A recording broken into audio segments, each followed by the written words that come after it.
Planning from IIT Kharagpur and Professional Masters in Urban Planning from IIT Kharagpur. From ITC Netherlands. Presently, he's engaged as urban planning expert with ADB Transit Oriented Development Cell. So we welcome him here. I welcome him here to start the session. Thank you, Mutanzir, for your kind introduction. We'll start this session titled Sustainable Transport Systems, Resilience and Perspectives. In fact, the topic is very important in the present context as well as in the future. And of course, there are diverse topics. We'll be very keen to know what are the findings of these studies. But when you talk about sustainability in terms of transport, the three factors immediately comes into the mind. One is how the transport sector, especially the public transport is performing in terms of physical as well as financial parameters. But above all, what I was thinking that the title is Sustainable Transport System, immediately the word comes environment, what has been the impact in the recent past. And you see, if government agencies invest on, say, especially social infrastructure, whether it is health or education or any other social infrastructure, the immediate impact will be that there will be tremendous increase in the trips in the various mode of transport, and also it will lead to congestion. So in order to ensure sustainability and resilience, definitely the cities have to work. And in fact, during the Gurugram time, in fact, Nikita must be remembering, we used to have a comprehensive mobility plan. So their comprehensive mobility plan, has focused on, sustainability of, especially the public transport. But to what extent they are implemented, it's a questionable thing, because the comprehensive mobility plan doesn't have a statutory backing. So it becomes very much important. And under the smart cities, also a lot of initiatives were taken, in order to ensure, sustainable transport. But we hope that since there are a lot of challenges in terms of ensuring the sustainability as well as resilience, cities are going to take proactive steps toward this. So we will start with the very first presentation. The title of presentation is Assessing True Cost of Passenger Modes in Urban Areas, a case study of Ahmedabad, and the speaker is Soumya. So the floor is yours, and kindly, Soumya, ensure that you have to take only 10 minutes. And then we will have 2 to 3 minutes for discussion.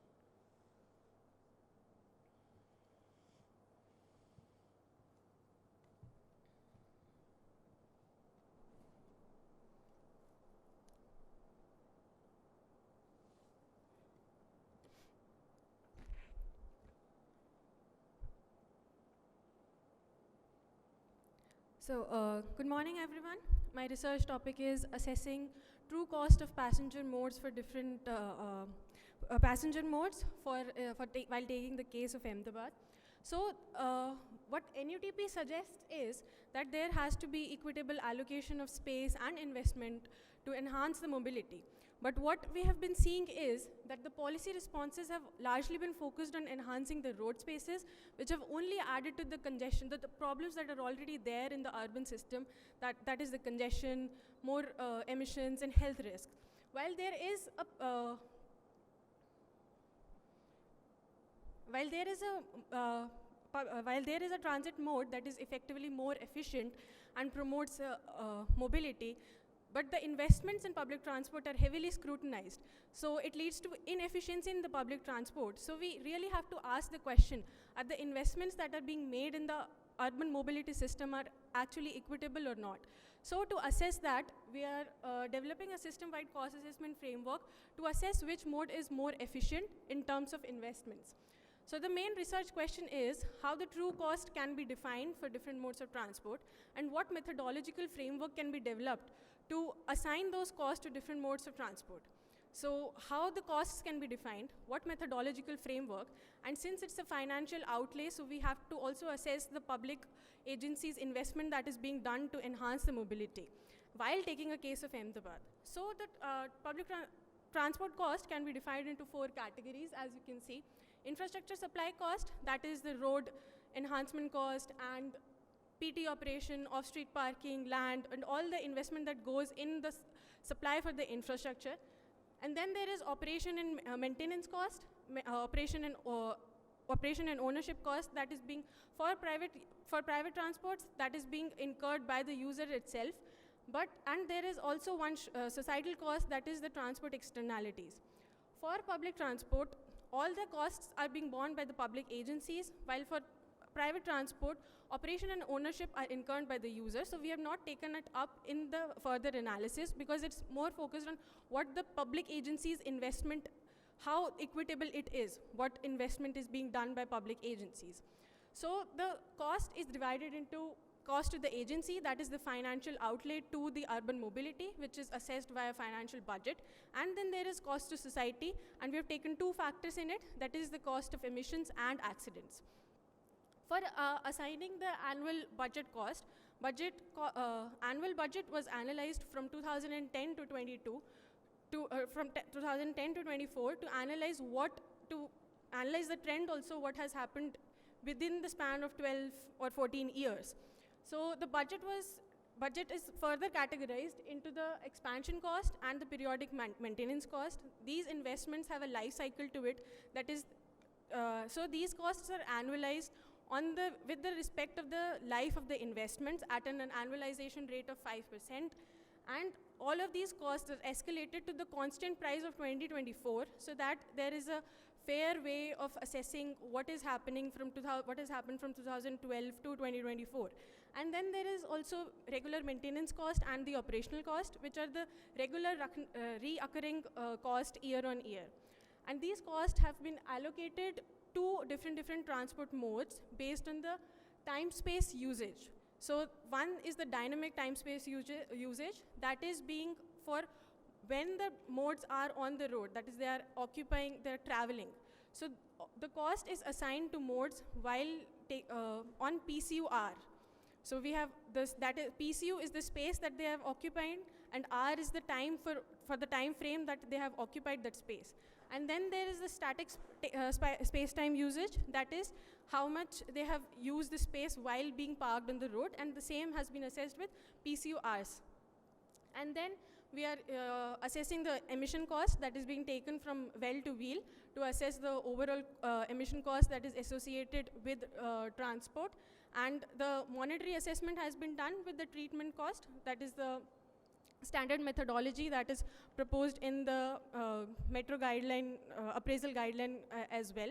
So the whole assessment framework kind of like methodology was developed, and the daily cost allocation is assessed, as well as the cost per passenger mode to assess which mode is more efficient with respect to facilitating the travel of per passenger. While taking the case of Ahmedabad, so for Ahmedabad you can see that there is a well-defined structure, road network is set, the hierarchy is set, and it has an LOS level 1. But when we look at the public transport, while the network is still there, the buses, which is the core for the public transport, is not there, which leads to the LOS level 3, and we can see that there is an inadequate investment in public transport, and the mode share also from 2012 has gone down from 22% to 8% in 2022.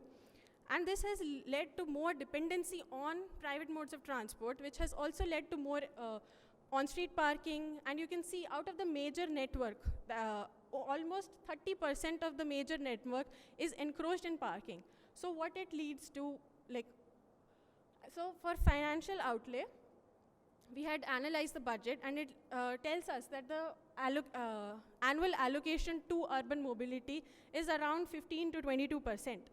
So for the how it has been allocated, because there is some amount that is already paid by the users. For the financial outlay, the revenue that municipal agencies are generating via vehicle tax, that was deducted, and the freight cost, because that is not part of our scope, that was also deducted to keep it fair. And the freight cost is also allocated based on PCU-Rs itself. And for bus operations also, the revenue that they are generating from ticketing and non-fare box revenue and the operational cost, that was deducted to keep it fair across the modes. Hence, net CPKM was calculated for buses and for what is the road cost allocation. And you can see that the daily cost to urban mobility is around 295 lakhs per day. So what it has led to, the trend, how it has transformed to 2012 when our public mode share was 22% to PT mode share of 8% in 2024. You can see that there is a substantial increase in the financial outlay and the PT operation, parking cost, and as well as for the economic cost as well, that is the accidents and the emission cost. If you see how is the net allocation being done, we see that huge amount of it, that is 82% of it is the financial allocation towards public transport, and only the remaining 18% is the economic cost. And out of that, the financial cost, almost 70% of it is allocated to two-wheelers and four-wheelers. And then we had analyzed how it has changed throughout, like from 2012 to 2024. You can see that the public transport has always been more efficient mode of travel. Even in 2012, when public transport mode share was 8%, 22%, you can see the road cost share is only at 8%. So that tells us it is a more efficient mode of travel. Even at a higher mode share, it occupies less space on roads. So inherently we would have to invest less in roads if we enhance our PT mode share. And when we include all the financial costs, that is the road allocation, on-street parking, and the public transport bus operation cost that is being used, we see that there is an increase, but that is not as substantial as you see with respect to two-wheelers and car.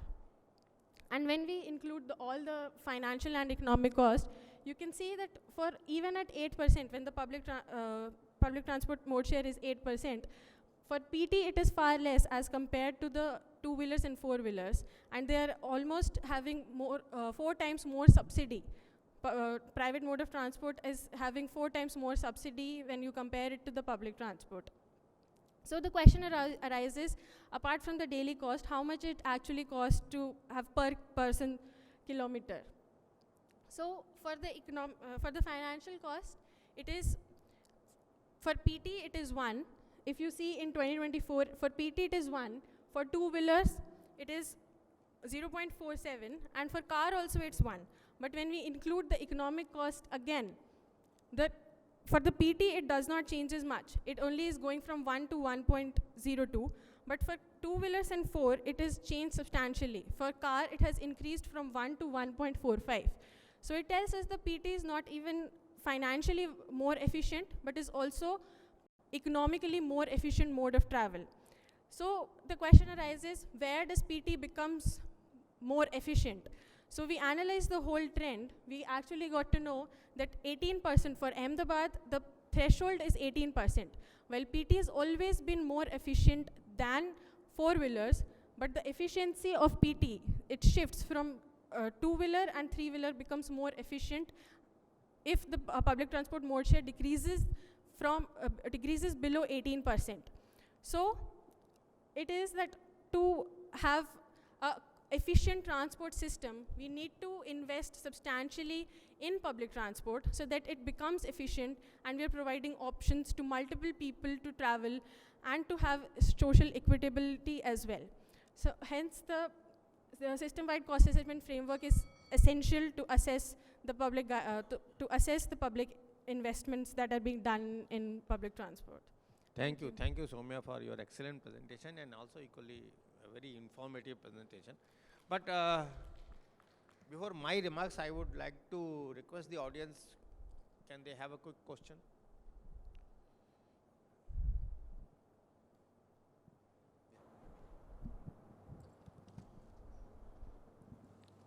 Hi, thank you so much for the wonderful presentation. I just had a small query. 2020 and 2021 are the year when COVID was there, right? Yes.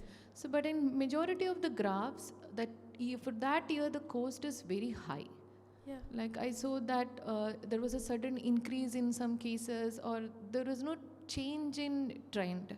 So, in the cost calculation, is it not contributing anyhow, or? So for COVID years, you can see that the public transport has become, the public transport cost of travel has gone up, because in COVID years, public agency was still investing and there was no, users for it. So the revenue that was generated for those years is less. So the net cost has increased for those COVID years, 2020 and 2021. But same cannot be said with respect to the road infrastructure that they were developing. While PT services were being run for the COVID years, the same kind of level of investment was not being done with respect to the road expansion and everything. So there is a hike in PT cost, but there is not a substantial hike with respect to the road cost investments. Can we go to slide number 16 also? Like 16, I think. Yeah, here also, no, next one, 16. There is a sudden increase from 2019 to 2020, around 60, I think it's in crores, right? Yeah, this is a daily cost allocation, so this is in lakhs. Lakhs, okay. Yeah, daily so, cost it is. yeah, so here also, when that sudden increase came, that's why I wanted to know if it was not exactly contributing anything to the calculation or not. Thank you. Anyone else would like to ask question? Okay. Soumya, very interesting study. I was wondering that the same kind of study be conducted to Delhi. But the concern is, you mentioned about the modal share, it has come down from 22% to 8%. Yes, sir.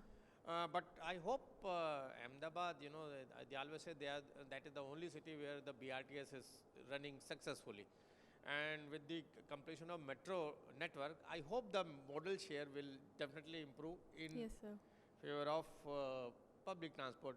Another, my observation is that, of course, you have mentioned about the allocation, but I don't know whether you have figures that Municipal Corporation of Ahmedabad as well as ORDA, Ahmedabad Urban Development Authority, how much they allocate towards NMB infrastructure to Sir, strengthen? that was one of the constraints that why NMT was not included, because there is not a separate budget. Correct, So correct.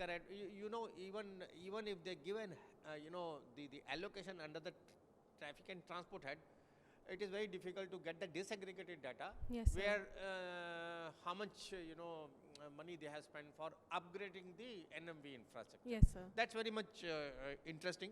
Let me tell you about the Delhi also. The growth of vehicles. The number of households. Every household has got 1 or 2 vehicles. But of late, what we have observed that metro, with successful completion of all the phase, actually the modal shift is towards metro. Yes, So sir. what exactly has happened that the people who are traveling by bus, they have actually shifted to metro. Now metro claims that they carry around 40% of the total commuting. I mean, it is showing 40%, but hopefully in another 5 to 10 years we are going to have modal share. But the concern is that the registration of new cars, I mean, it's not coming down. Yes, sir. That's a matter of concern. I hope with the efforts of Ahmedabad Metro, Janmark and all the agencies, Ahmedabad is a typically compact city, and I Yes, feel sir. very comfortable traveling within the Ahmedabad rather than traveling in NCR. Hopefully the modal share will be in favor of Public and transport. that too, I think Ahmedabad is the venue for Commonwealth Games. So Yes, a sir. lot of efforts are going towards multimodal integration. So thank you very much for your excellent presentation. Thank So you, we sir. move to the next speaker. I just wanted to ask Yeah, another please. question. Yeah. See, on the top of the slide, it is written daily cost, financial plus economic cost. Yes, sir. Although it's very easy to segregate financial cost in the bar chart that you have given, I just wanted to understand that how you have put in the economic cost. Ma'am, for economic cost, 2 factors were considered. That is the accident and the emissions. For emission, we had taken well-to-wheel emissions. That is how much it is costing us, and the treatment cost for emission. The treatment cost was included to actually put a number to it. And for accidents also, there was like there is a proper guideline that is being provided in metro appraisal guideline. So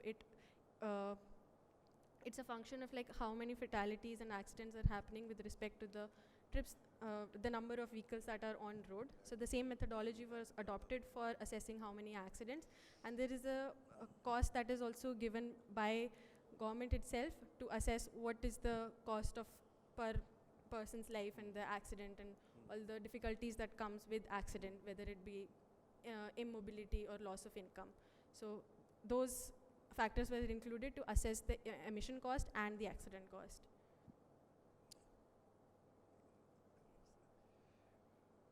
Thank you, Thank you, sir. Soumya. Thank And you, now sir. we move to the next speaker, I think Pathan Mujahid Najay Khan. You will be presenting. The title of his presentation is Transport. Which one? No, but where is Pathan? We should go by serial. Okay, okay. Next speaker is Mr. Shahik Ahmed Wani. He'll be presenting on understanding participation in smartphone-based travel surveys, evidence from Jodhpur, India.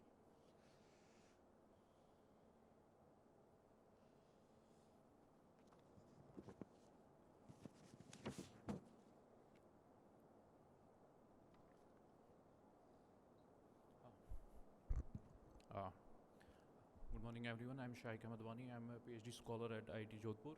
Today, I'm going to give you a brief about understanding participation in travel surveys up through installation of smartphone-based surveys. This is a empirical study on the understanding of the participation by installing the smartphone-based apps.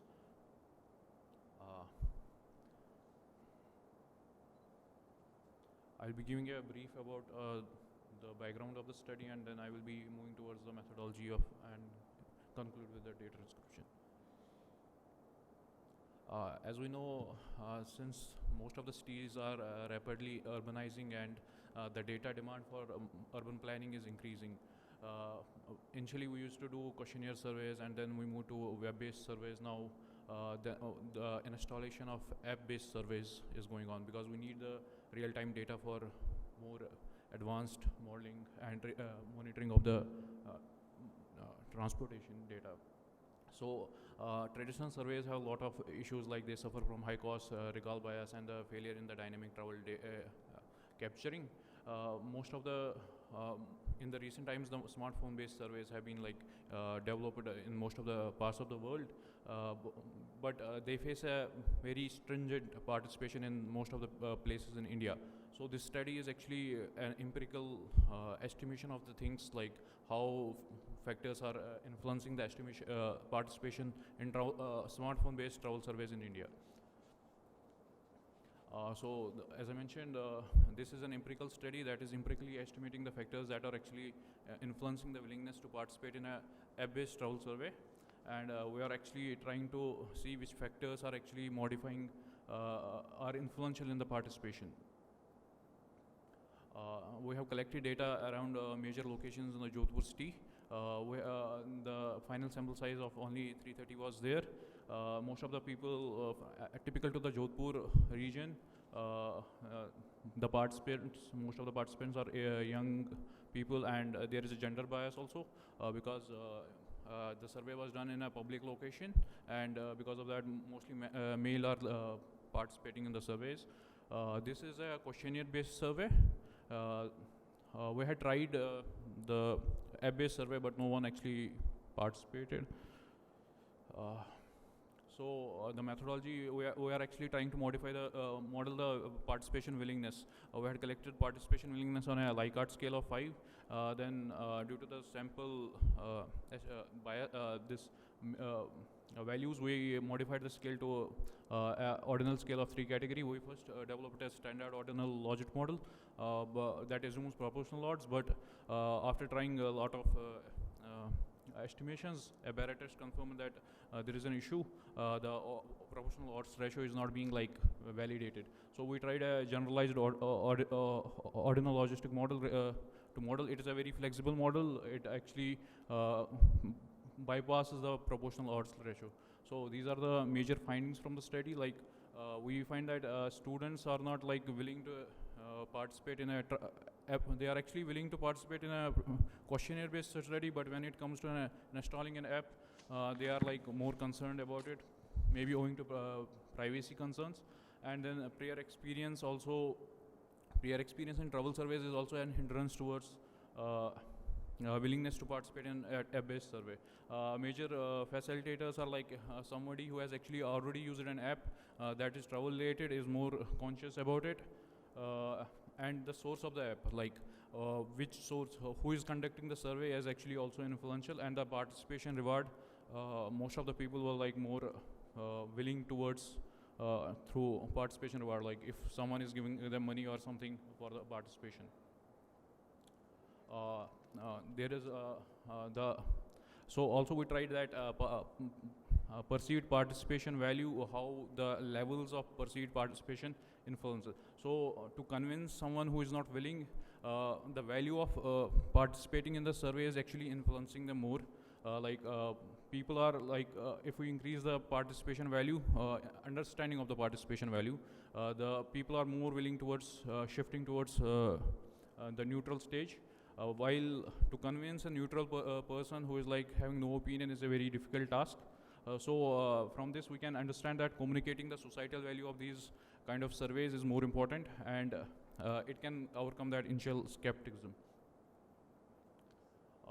So as I already highlighted, the key findings are like the survey fatigue needs to be reduced.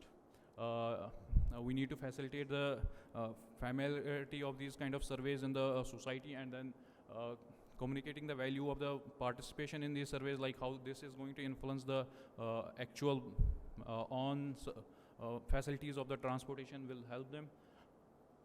So the survey, the main contribution is like we have to influence the trust building and facilitate this transparency to communicate societal value of the participation, and targeted outreach can also help.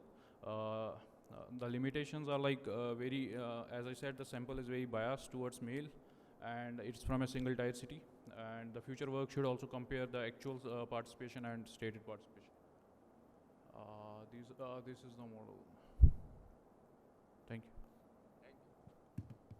Thank you, Vani, for your presentation. Would like to request the participants if they have any specific questions with regard to willingness to participate in the this kind of survey. How many of you actually participated in this kind of survey? I thought I participated. you have already participated. Namrata madam, she has left. Anyone, Akanksha? Because you are very familiar with this kind of surveys. So any views on this presentation?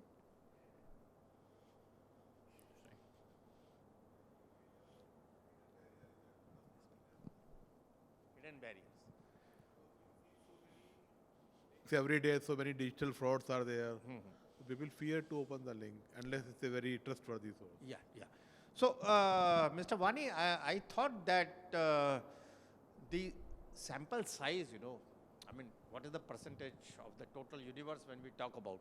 Because the findings pertains to a tier 2 cities.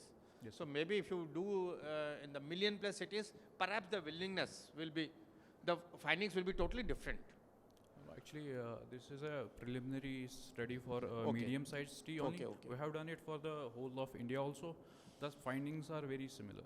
Okay. But I thought that very strange kind of funding, that where I thought that the youngsters should have a more willingness. Where here you have pointed out various barriers that why they have not been participating. But of course, it's an emerging area of research. I wish you all the best for your future research. Really, it has been very informative. Thank you. Now, who will be the next? Because they have changed the sequence rather. No, who is going to? Your presenting. So I invite our rapport here, Mr. Mutansir Farooq, to make his presentation.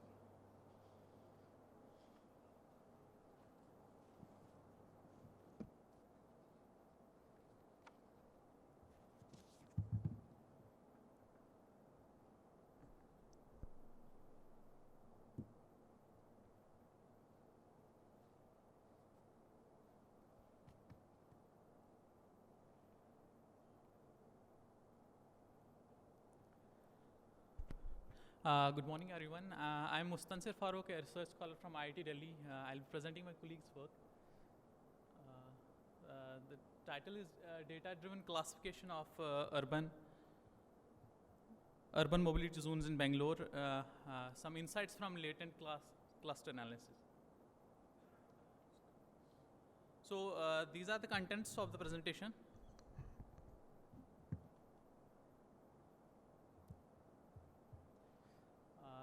Study context, study area, then some objectives, then data overview, followed by LCCA methodology, and then I'll conclude with results and discussion.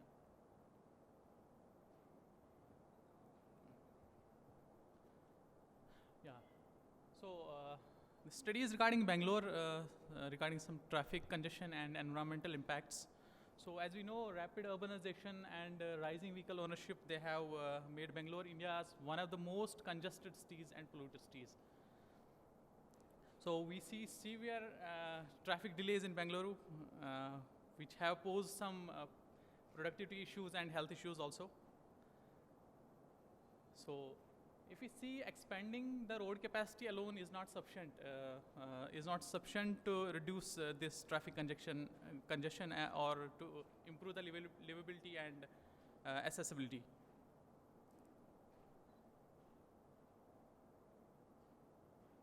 Yeah.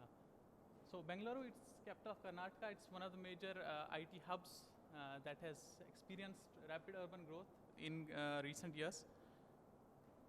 So it has 7 strategic areas that we have got from the data: central commercial districts, residential and commercial zones, fast-growing IT hubs. So we have classified them under 3 headings.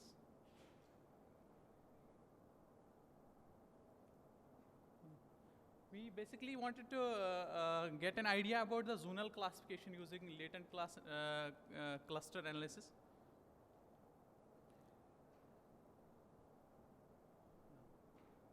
So the data we have taken has some variables like traffic volume, average speed, congestion level, pedestrian activity, road capacity, environmental factors. We have tried to examine the correlation between the covariates also, like road capacity, traffic incident exposure, and zone classification to explain these zonal characteristics.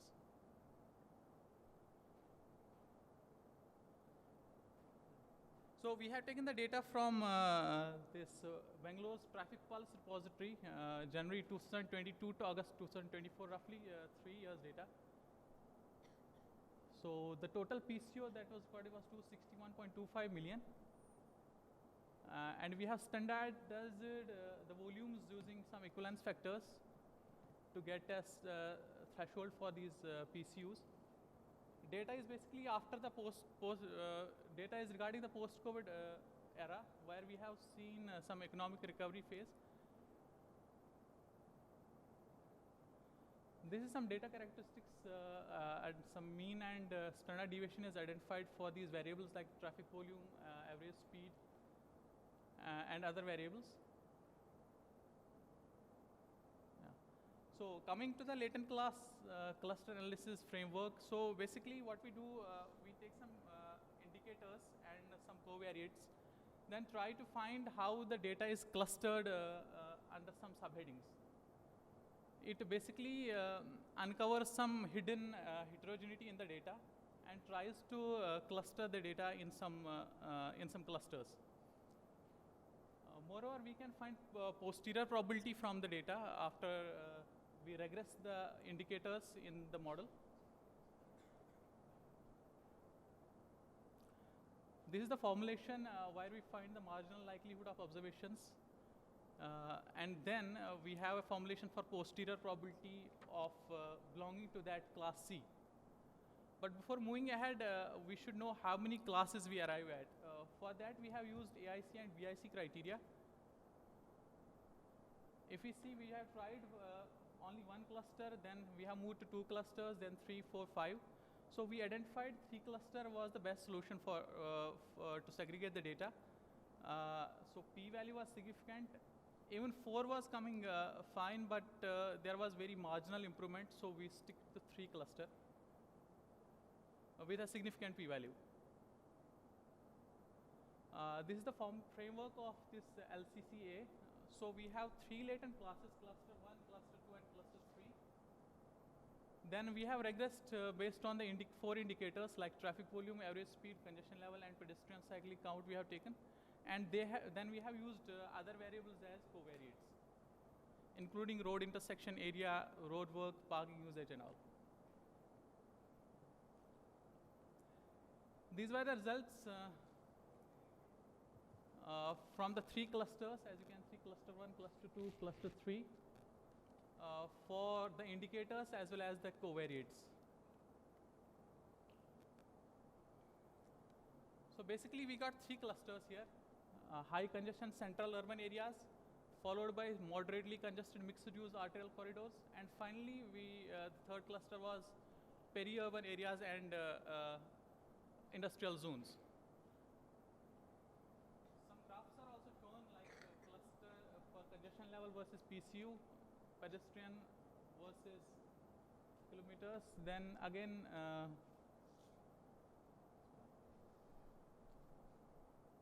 so moving on to cluster 1, so which was high congestion central urban core, it represented roughly 44% of the observed locations. So which were very highly congested with traffic. If we see the travel time index here, it's 1.5, indicates that 50%, the time taken is 50% longer than free flow conditions.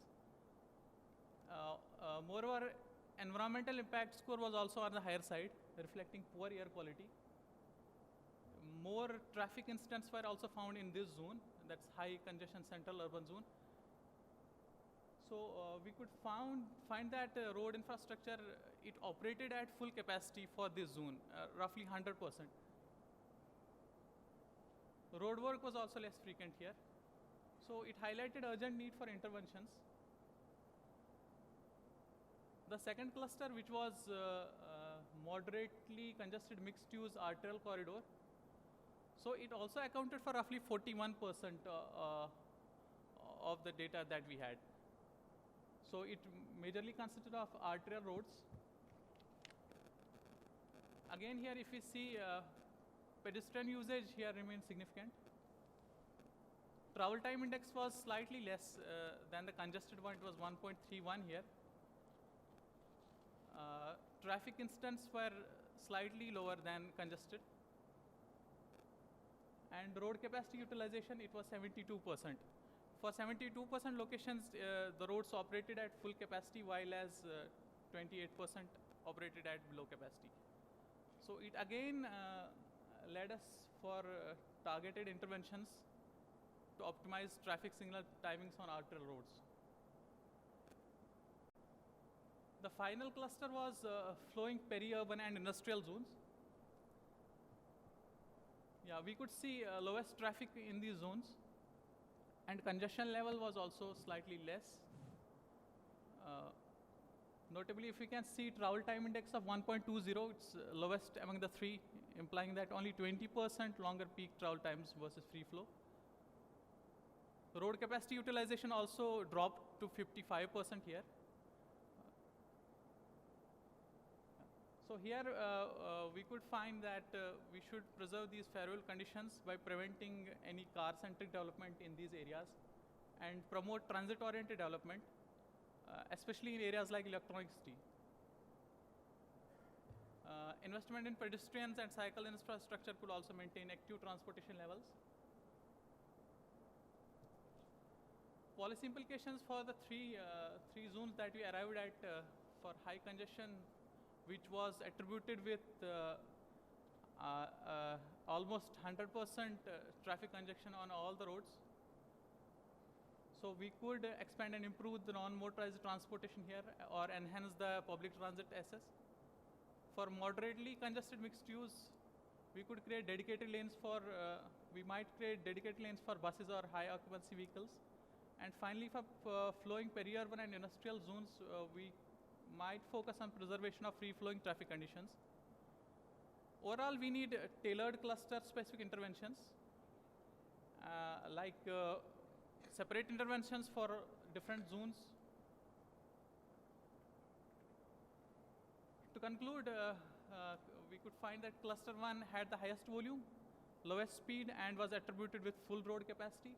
While as cluster 2, that's the transitional zones, they had moderate congestion. Speed was also a bit higher than the congested ones. And finally, peri-urban zones, which had highest pedestrian counts, lowest congestion, and obviously high speed. So the cluster analysis highlighted the need of targeted zone-specific policies for effective and sustainable urban mobility. Thank you. Thank you, Muntazir. Now we can go for questions. Any questions, participants? Anything, he has advocated through his findings, cluster-based approach. I think that's what you are telling about the thing. And you have also identified different, cluster where, intervention can take place depending on the, the level of congestion. Yes. Questions, please. Soumya, you have any observation, suggestion, or anyone?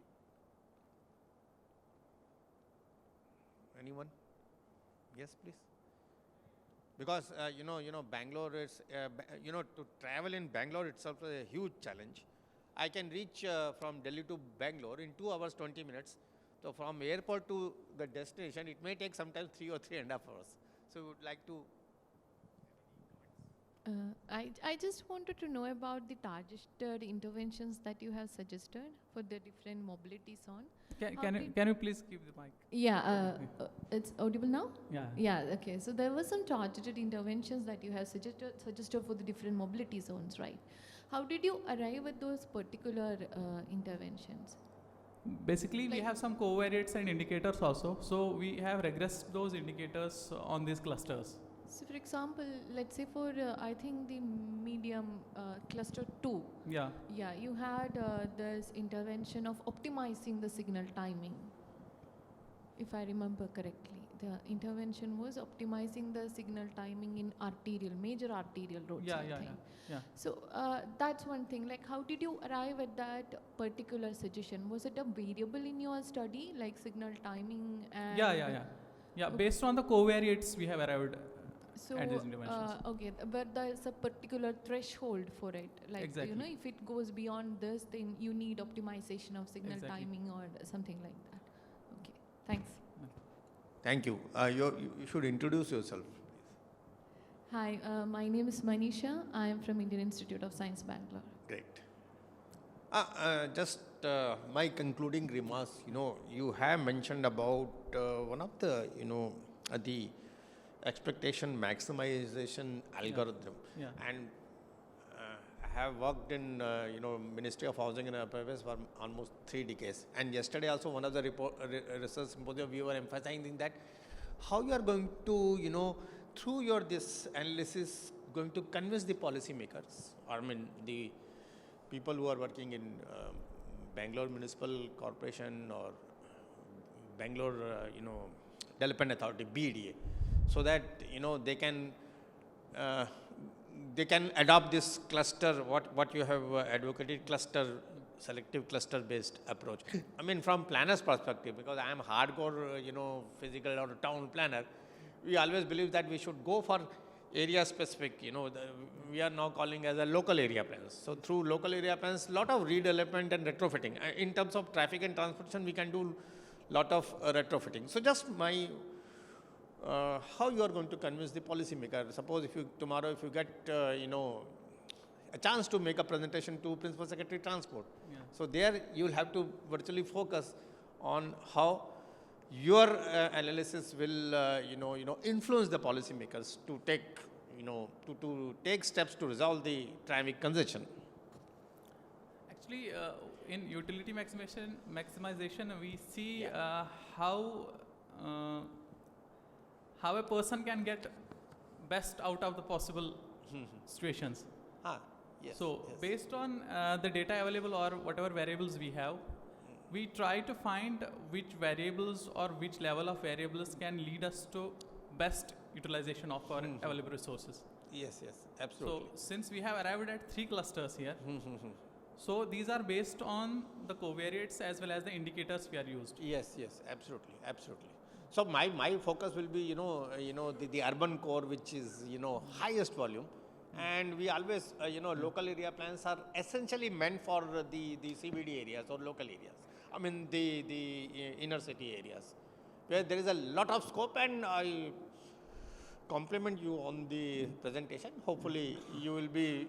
Moreover, these models are based on probability distribution. Probability. So Okay. I mean, definitely you will be using this, methodology for your future. Just thank you very much for your presentation. So, Muntazir, you have to tell who will be the next speaker, because the sequence has been changed. Is it Athira or? it's again Shahik. Yes, where is he? आइए शाहिद जी.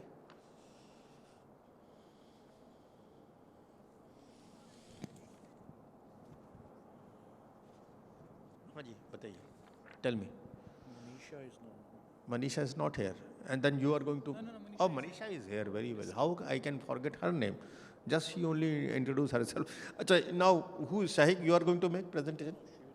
Okay, Manisha, please. after Manisha.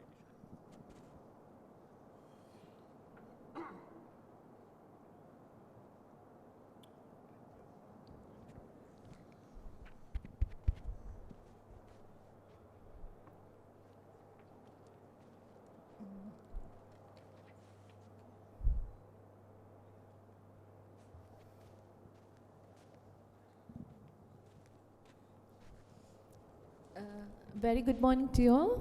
My name is Manisha. I am from Indian Institute of Science, Bangalore, and I would like to present our work on quantifying the impact of hydrological and infrastructure uncertainties on urban transport resilience.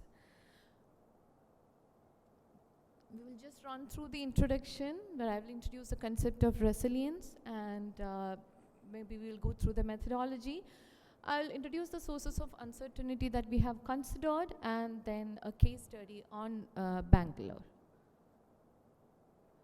So there is no dispute over the fact that transportation is essential for economic and social connectivity. Yet we talk about how it contributes to pollution or how it contributes to climate change.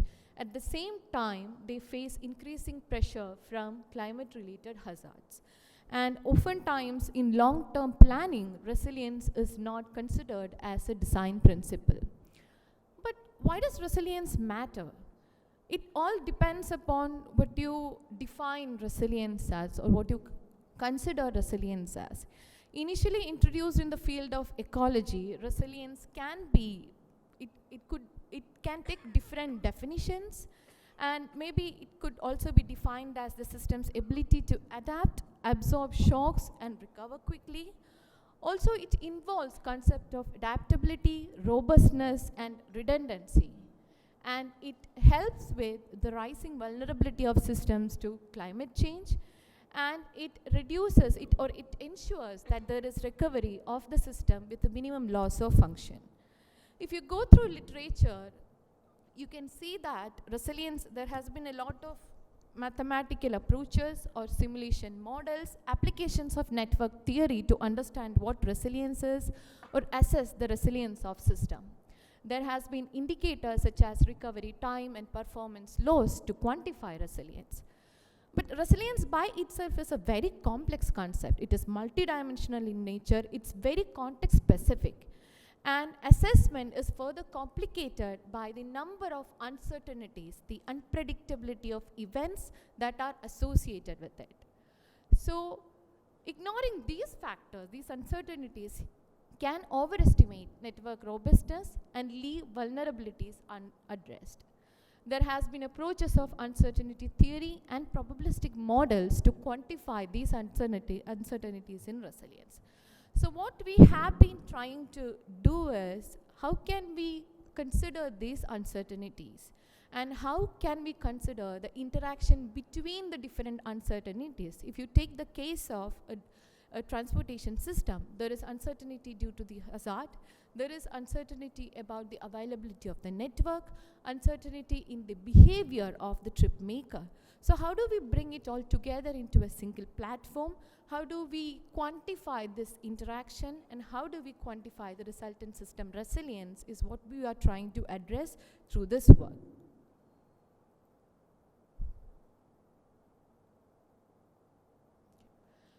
So the methodology follows something like this. We started with the flood depth simulation, and from the flood depth, we identified the link characteristics, specifically the reduced speed and thereby the updated travel time, which was then used for a traffic assignment. And once all the conditions are simulated, so to this basic methodology, we integrated different uncertainties. There are two main uncertainties that we are considering. First one was the uncertainty in the event, the rainfall event, as well as uncertainty in the drainage efficiency. How efficient is the drainage? So once all these conditions are simulated, we did a resilience assessment of the resultant impaired system. So the first major part of the methodology was flood simulation, for which we used a cellular automata model, which is a simple concept, and we used it due to its simplicity or the less data requirement. So what a cellular automata model does is that it divides the landscape into number of grid cells, and in actual, when it tries to simulate the flood, each cell interacts with its neighbors. So we have considered something called a Moore neighborhood, which is consists of 9 cells as shown in the figure over there. So each cell will interact with its neighbor cells and produce the resultant flood maps. Now once these flood maps are generated for different flood, please remember we have considered different rainfall events, and correspondingly we generated flood depths for corresponding to rainfall events of different return period, and these flood maps are then overlaid on the road network to identify areas that are inundated. Depending on flood depth, these links are assigned either reduced speed, or if they exceed 0.3 meter, because generally an average vehicle sill level reaches 0.3 meter, and if water level is increasing beyond that, it can cause damages to the vehicles.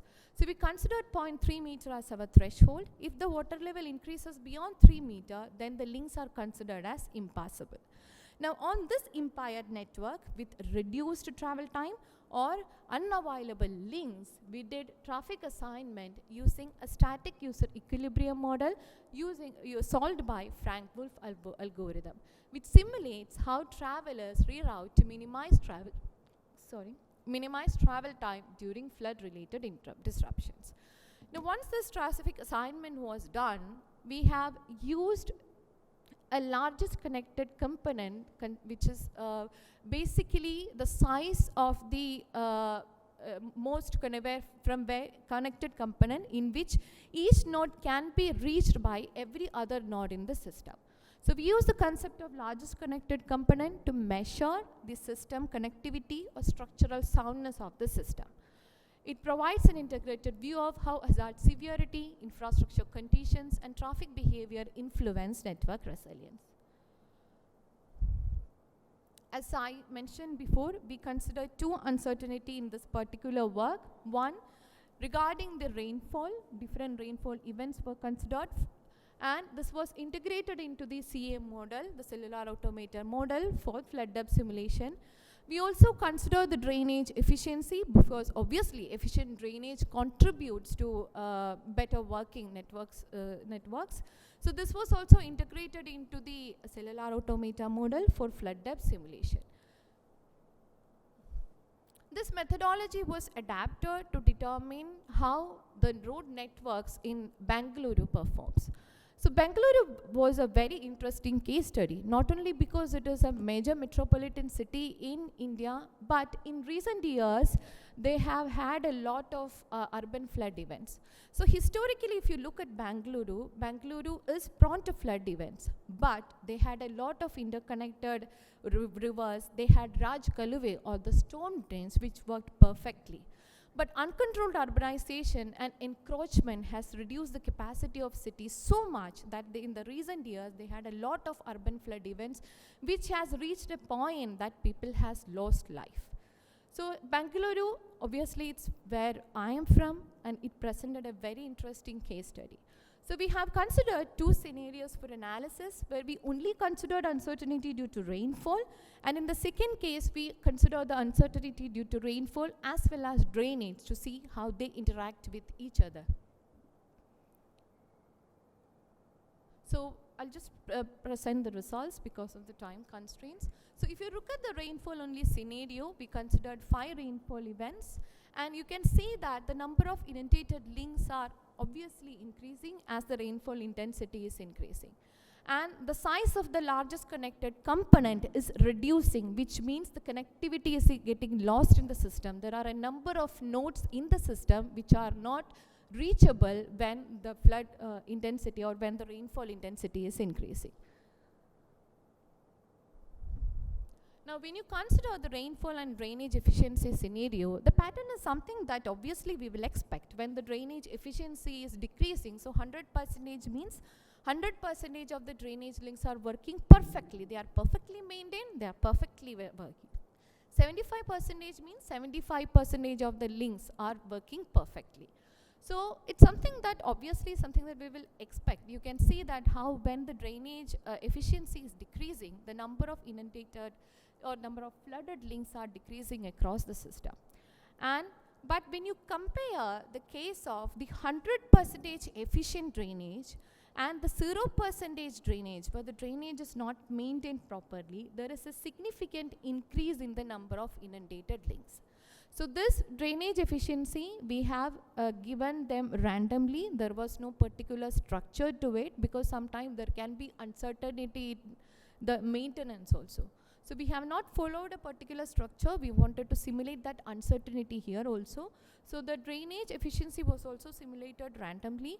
So and in the size of largest component also, there is a significant reduction in the size of the largest component across the 100% efficiency and 0% efficiency, 0% of the links performing efficiently scenario.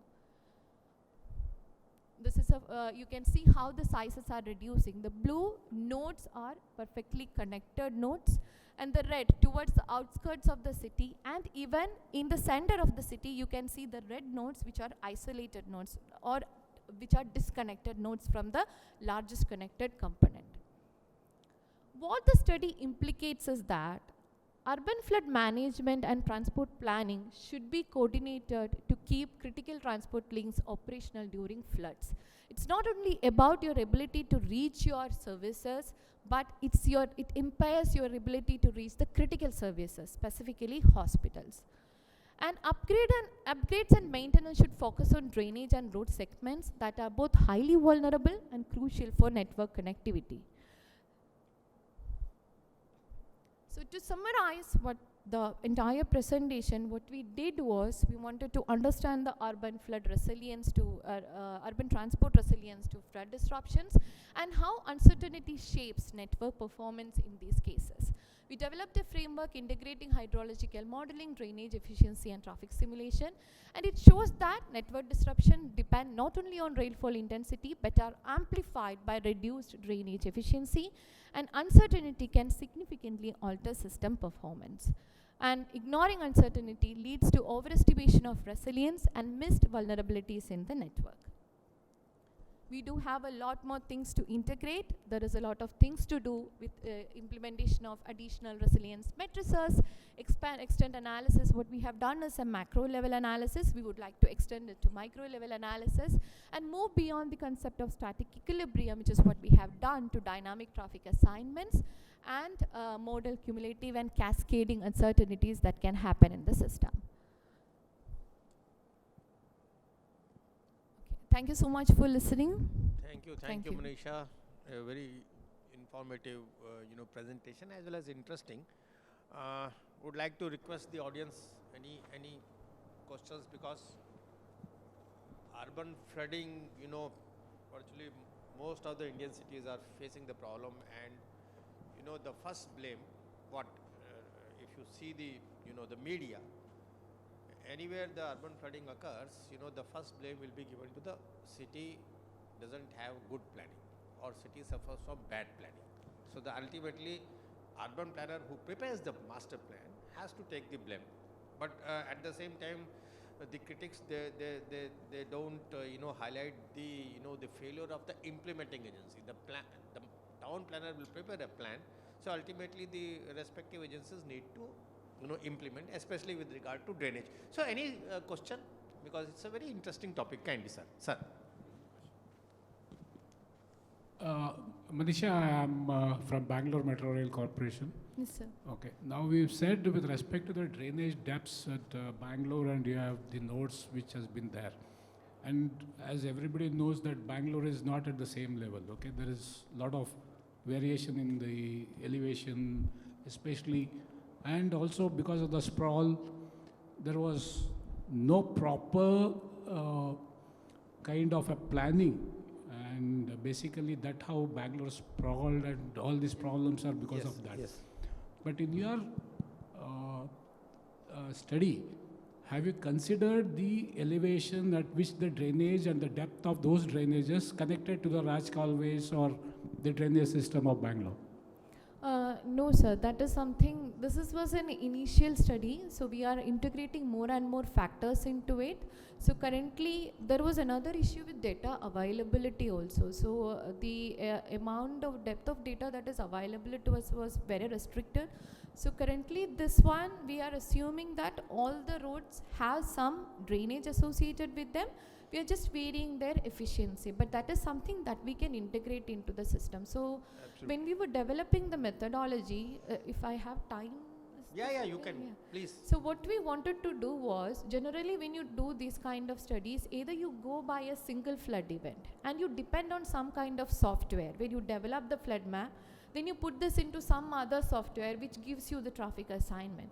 So when we were developing this methodology, we wanted it to be more, something that I have control over it, something that is more approachable, that we don't depend upon too many software. So all this analysis from the flood map generation towards the assessment, we have completely done by coding. We have not depended on any software.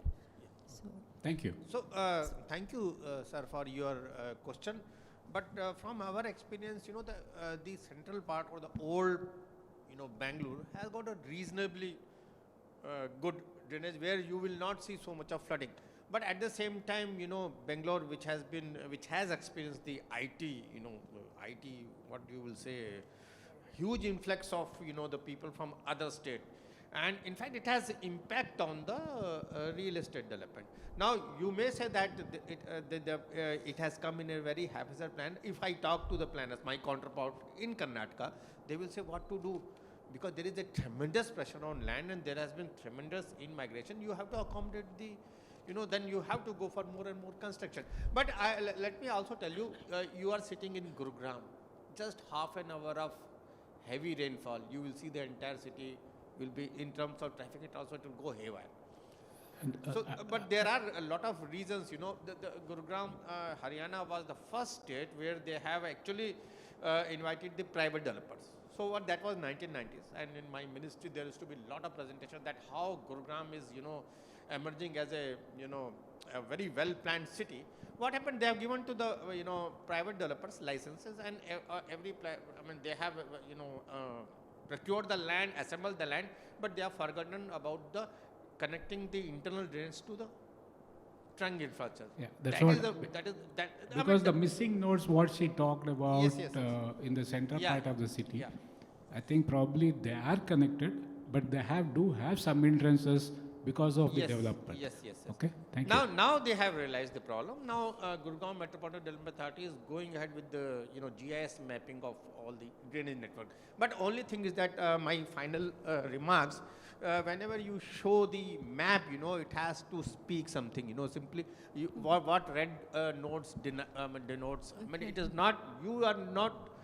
Should not explain, but the map itself should explain, because for us, it's a bread and butter, if there is no map, there will be no planning. And again, it has to be integrated with the land use, Land use plays a very important role.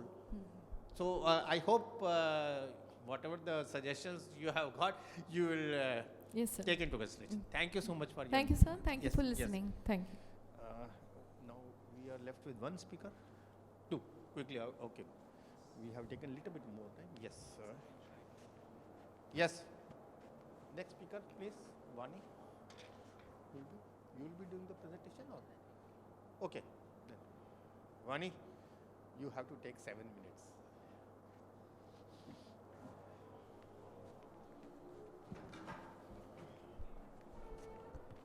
Good morning once again.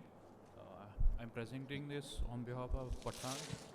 He's an MTech student and Dr. Mohan. This is also an empirical analysis for the energy estimation in the Jodhpur state. I will be giving a brief overview of the study. As we know, like transportation is moving towards a sustainable transportation has many challenges. Current fuel choices and the vehicle types is one of them.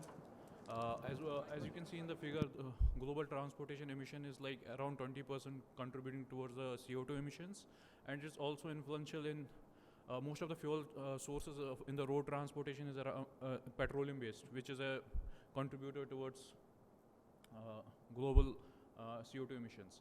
So this means like road energy transportation is like a contributing factor towards emissions and should be dealt with. Most of the studies like happening in India are mostly concerned with the mega cities, like estimation of energy demand in the mega cities. This is an empirical overview of towards estimation of road energy demand in a medium-sized city. This is a descriptive study, so I will be very quick with it. So as I already highlighted the gaps, like most of the cities are in. Most of the research has happened in the mega cities. There is those models integrating them into a small size city is a very difficult task. So we are trying to model it from the very core. Presently, it is at a descriptive stage only. So this is a study area. We have bifurcated the city into four segments, like based on fuel choices, this fuel station data, and population data as well. After bifurcating, we did a random sampling. We collected data from each fuel station through a convenience-based survey, systematic convenience-based survey. So we did both surveys, user-based survey as well as the fuel operator side of the survey. The aim being most of the studies either consider this study or the user-based survey or the operator survey. We are trying to integrate both towards the model part. Currently, the survey is undergoing. So currently, we have collected around 300 plus samples. After cleaning, the user survey is around 250, and the operator survey is around 17. There are around 89 fuel stations in the Jodhpur city, and we are trying to take in coverage of 45. We have cross-validated the data with the RTO registration data to get an overview whether we are moving in the direction. This gives a brief overview of the research methodology. We are using 3 data sources: the user survey, the operator survey, and the validation part will be done by RTO data. So this gives a brief overview. The figure you can see, the blue line is the RTO one, and the other one is you can see we have comparatively good representativeness of the data for now. The fleet side is quite young, and most of the vehicles are around less than 5 years old, and most of the daily usage is from the commercial vehicles only. So, as I mentioned, petroleum is more dominant. That is already also reflected in the table. That petroleum-based fuels is more dominant. And in this figure 6, you can see people are more inclined towards performance and power of the vehicle and fuel availability rather than the other environmental aspects of it.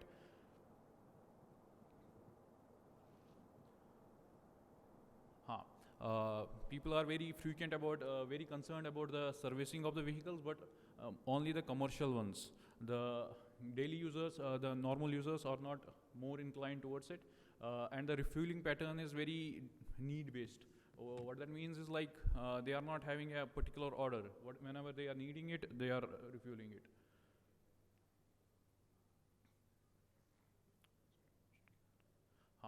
So if you can see in the figure, most of the people are actually aware about the environmental impacts of it, but that like 85% are aware of the environmental impacts of the fuel-based thing, this petroleum-based fuel. But that awareness is not actually reflecting or translating into the adoption.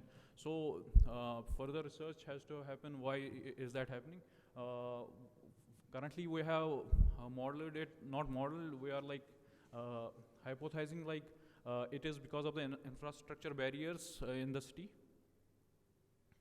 And higher income users have obviously, due to the costs of EVs, the higher income users are more inclined towards the adoption. Now that was from the user survey. This is from the supply side survey. There is like, if you can see, the petrol and the diesel is available at every station that we have surveyed, but not a single station had a EV public charging availability, or even the CNG is only available at 23.5%. The daily sales also highlight this only.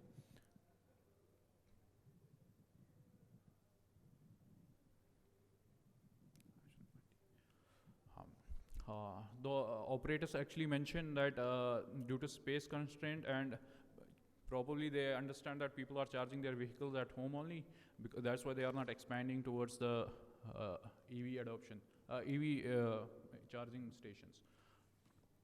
So there is seasonal variation. This is also from the perspective of operators only. The people operators think that the seasonal variation is also there. The rainy seasons and the peak summer, the demand reduce. And in marriage and the festival seasons, the demand is also increasing. And also the fuel, as per them, the customers are not that sensitive towards the fuel choices. When the fuel increases, they are just waiting for the fuel prices to reduce. And from this this is a descriptive study.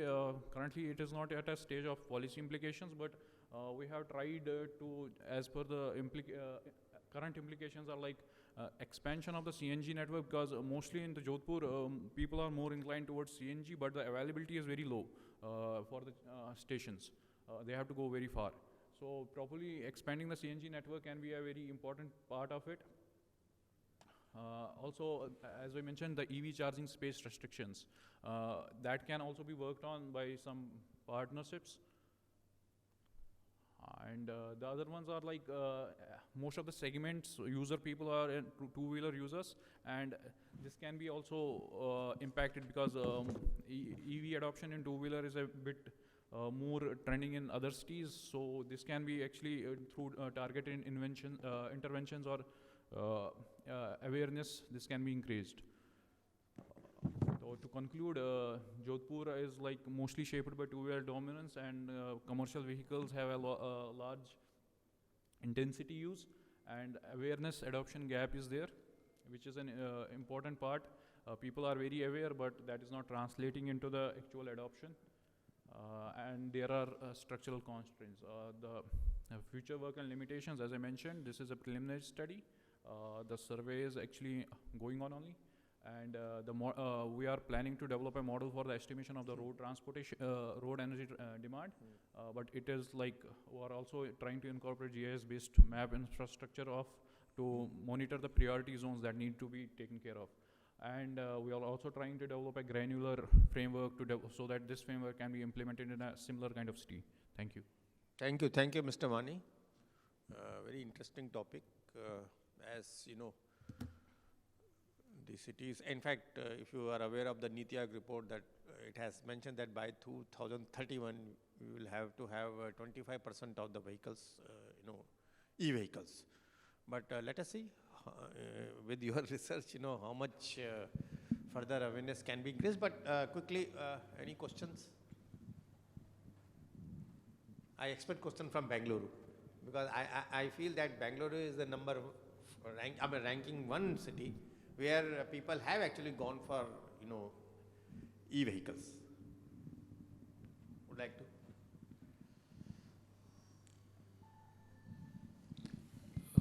The adoption of e-vehicles is slow, basically, as he has pointed out on his study with respect to the charging locations and the number of stations availability. but also there is a demand for the e-charging also. You have to have a lot of electricity demand which has to be met. Absolutely. So there is always a study which is there to say whether how many houses I can electrify compared to the stations which I am going to do it. So the economics for and the social benefit. So there needs to be some very good balance on this. See, adoption of EV vehicles will come, but not immediately. Basically, for 2-3 reasons, because they are still in a lot of studies being done with respect to long range requirement, and the battery replacements cost, which is going to be nearly about 30 to 40% of the cost of the vehicle, which is going to come in after maybe about 5 to 6 years, or maybe with the lithium ion still doing a lot of research on that for a longevity of theirs. But still, as a buyer, you have to know what is your maintenance also. So there are certain factors which are still lingering in the mind of the people to go for EV still. Probably in the next 5 years, yes, maybe everybody will start looking at that with all the improvements coming in. Let's hope. Let's hope, sir. But with the improvement, that doesn't mean that everyone should go and buy, private vehicles. And of course, we are having discussions with the Bangalore BDA and your Namma Metro, where they have already prepared TOD plans, that has been submitted to state government for. So hopefully once TOD plans gets implemented, I think there will be more dependence on metro. But within the neighborhood, one can have, e-vehicles. Yeah, smaller two-wheelers which are there now getting a lot of, progress with respect to the e-vehicles we are seeing with the two-wheelers, but with the four-wheelers is still very slow. Yes. But again, we'll have to see that every public transport mode, like all buses, should be absolutely e-vehicles. Or maybe they're moving towards that. There's no doubt. But the capex cost and the maintenance cost is there. A big draw there. Thank you, sir, for your comments. And we'll move, because we are running out of time. We'll move to the next speaker. But my final remarks would be, you have got a very good, integrating transport and energy planning. I think that is the latest learning, where those who prepare plans, either comprehensive mobility plan or bus plan, they should emphasize on this. And secondly is that the level of awareness, typically medium-sized town Jodhpur, is still on a lower side.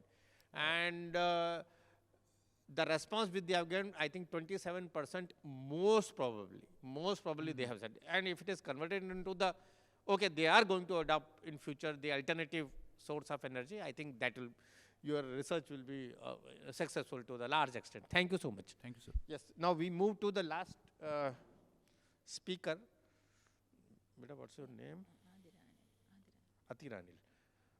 Athira Anil, she'll be speaking on route choice behavior of electric vehicle users, the role of route characteristics and battery swapping attitudes.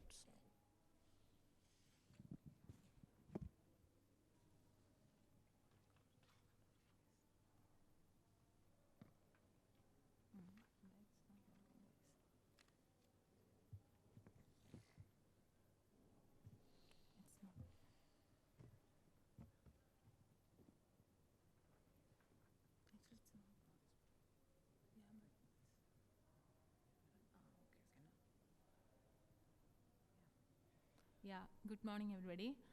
Today I will be presenting on the topic, the route choice behavior of electric vehicles, the role of route characteristics and the battery swiping attitudes.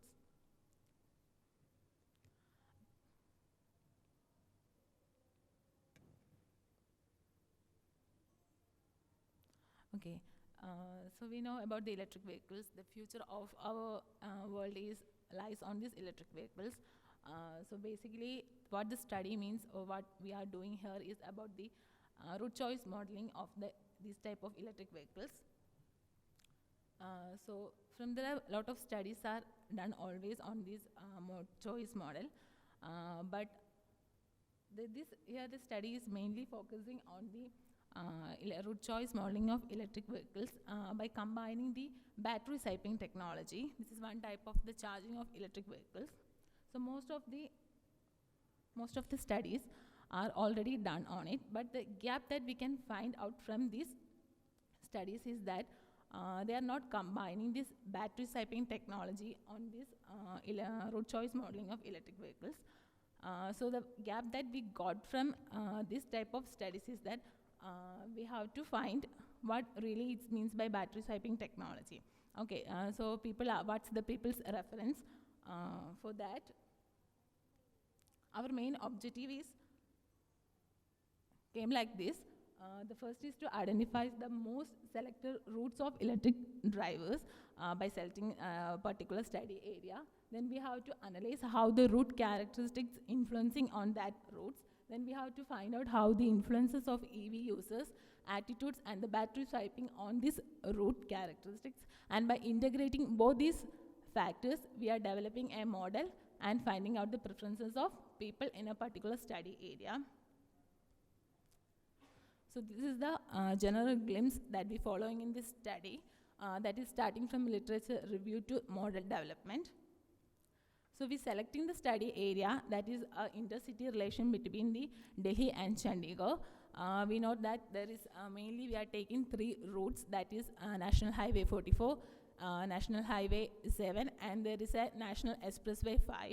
These are the 3 routes we are considering for our studies.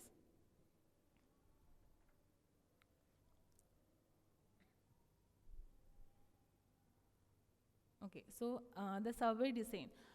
So mainly we are focusing on a questionnaire survey.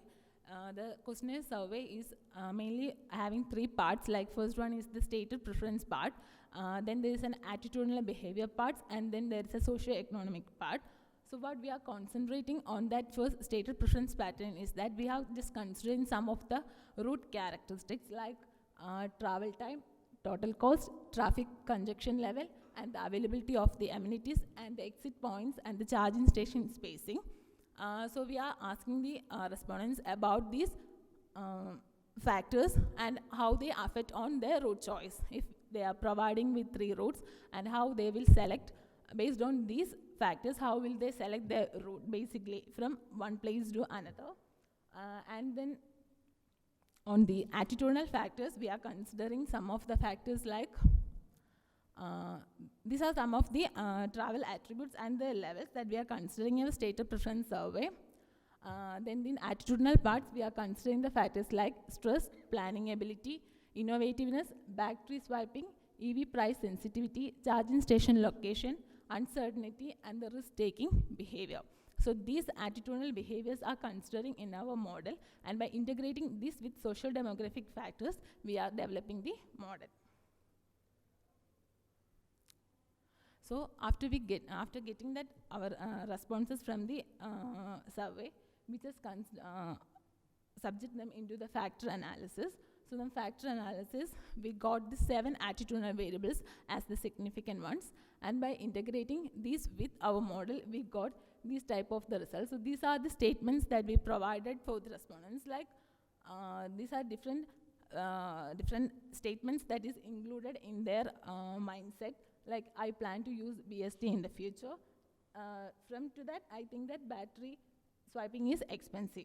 So that these are the different statements that we get out preferences of the passengers.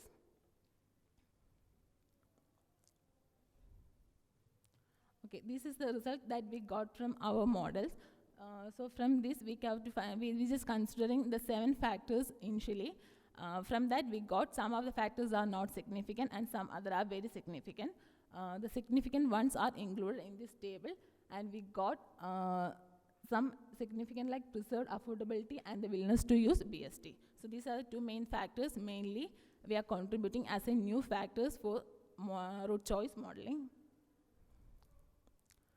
So from the results we got from the model, we mainly some input, we have to suggest some of the policy interventions like route-specific charging infrastructure and the cost management policies, BST integration and standardization, and user-centric technologies. So by implementing these of the policies, we get that with the battery swipe, people are more preferring this battery swiping technology, and they will use that technology definitely.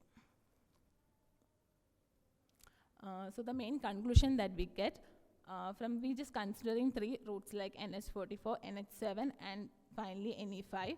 So from that 3 routes, what are the factors which is more significant, and which are what are the factors which are not insignificant that we have to space? So from that factors, we have to find the travel cost, charging station spacing, and the perceived affordability are the factors which is more significant.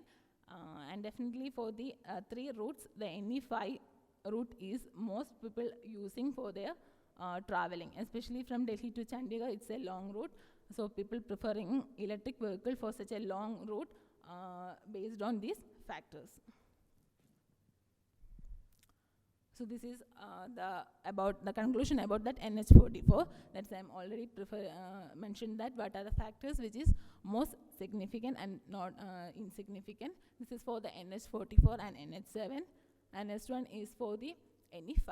So from here we can find out that the charging station spacing, the perceived affordability, and the travel cost. These are the main factors which people considering.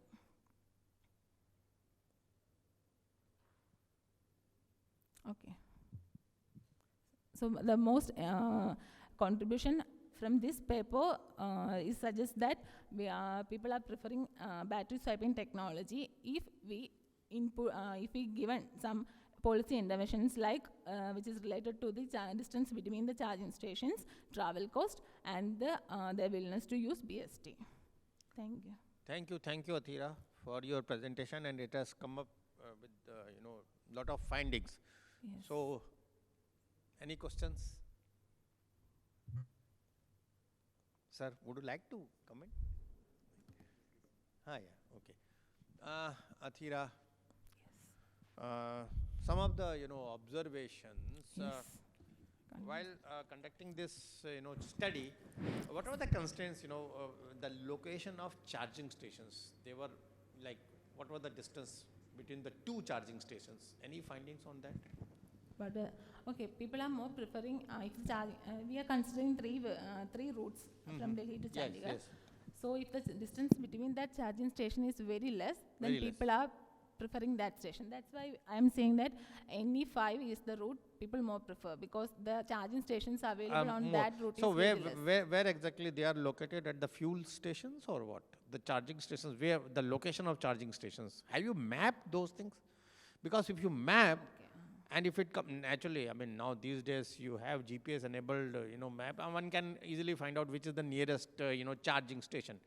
But just if you map, then it adds value to your, study. Let me also tell you, because I was involved in formulating the norms and standards for e-charging infrastructure. So that was way back in 2018. Now I feel very happy that people are actually talking about the e-charging infrastructure and the location. So we had done, one is at the building level, different types of buildings, what kind of charging infrastructure should be installed, like maybe in group housing, commercial building, or institutional building.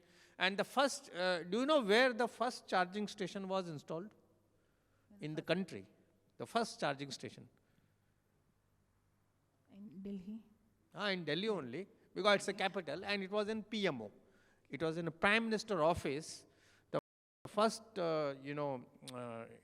e-charging infrastructure was installed, followed by Niti Aayog, the then Planning Commission.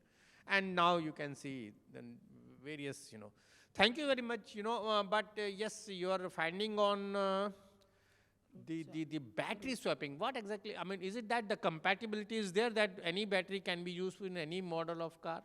Because while formatting this, the Automobile Association of India was also there, that they are doing research that compatibility issues have to be resolved. So then it will save the time. So any further, your comments or suggestions on battery swapping based on your findings? No, not about the battery types, just about that battery swapping technology, and which is related to that route choice. So it has, I think, it has been for the two-wheeler, where you just go swap the battery, but I don't know about the car. But thank you very much. It has been a very interesting and informative session. And thank you everyone for sitting patiently and listening to our youngsters. You know, they are all our future of India. And also thanks to the organizer, you know, allowing the students to speak on, you know, diverse topics. I mean, really, for me, more and more curiosity comes once we talk about the e-charging infrastructure, e-vehicles, then, you know, behavior, you know, the travel mobility behavior. And that too, Manisha spoke on the, you know, the hydrological and infrastructure uncertainties. I mean, these are all challenges, and hope somewhere your research findings, all the youngsters, you know, should be utilized by the government agencies. And my humble request would be for all the youngsters should always correlate your findings with the policy making, you know. Because if it has become too theoretical, maybe, you know, if you get, in future you get the chance of presentation, the policymakers will be only interested in the findings, not the methodology. So with this, I wish every youngster, every participant, all the best for the future, and thanks every participants for sitting patiently. Thank you so much. Before we leave, I would request Ms. Kavita to present a memento to our Srinivas. No, no. Huh? Just for you. That's very unfair. It's all right. Okay, whatever organizers decides, we have to comply.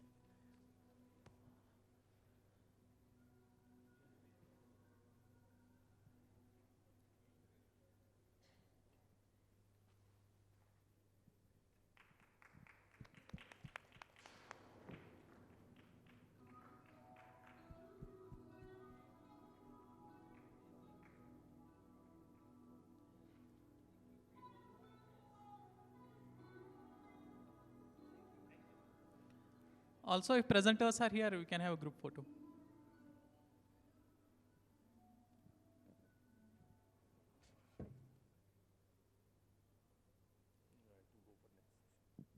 Sir, you are from? Any other presenter here? Kolkata, I'm Oh. an independent consultant. Achha, independent consultant. Attending everything to Working in understand. transport. Transport, road safety.